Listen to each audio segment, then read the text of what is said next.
researcher, marine biologist Oona Lonnstedt at James Cook University. It's one of the world's leading marine research institutions. It's located just on the very edge of the Great Barrier Reef.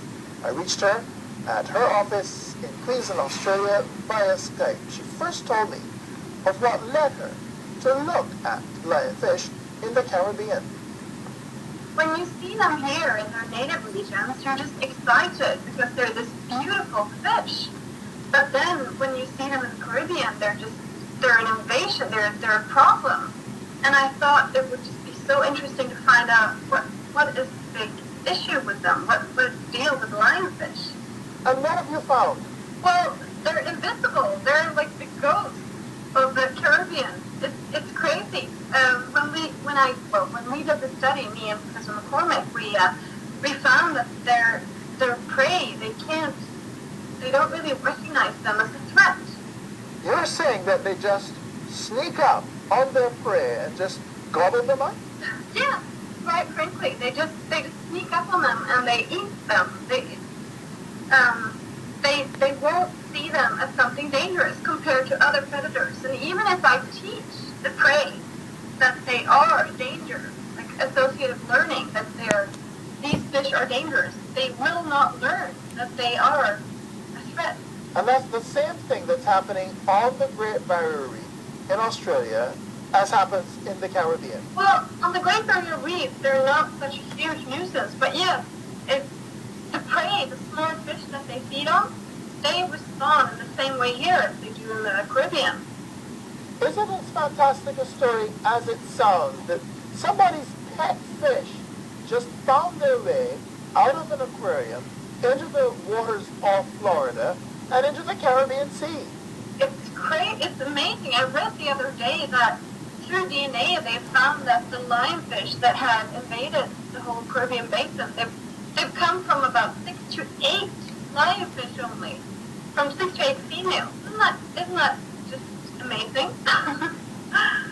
Oona Lonnstedt, given all that you've seen and studied about the lionfish, what's your prediction then for the marine life and the fisheries that live on the marine life in our part of the world? I think it's very important that you try, that all the ecologists in the Caribbean, invasion ecologists, try to figure out why are they not such a nuisance in their native region?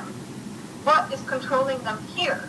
Before we can start figuring out what the future will be, we need to understand what's controlling them here. And you just talked about a meal. Some are suggesting that we do just that we harvest the lionfish and eat them. Oh, that's a great idea. That's one way to deal with it. Feed on them. That's great. Eat them. If they taste good, I haven't actually tasted lionfish, but I'm sure they would be pretty delicious.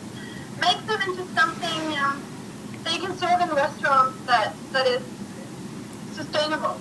You're giving to the environment by feeding on lionfish or eating lionfish.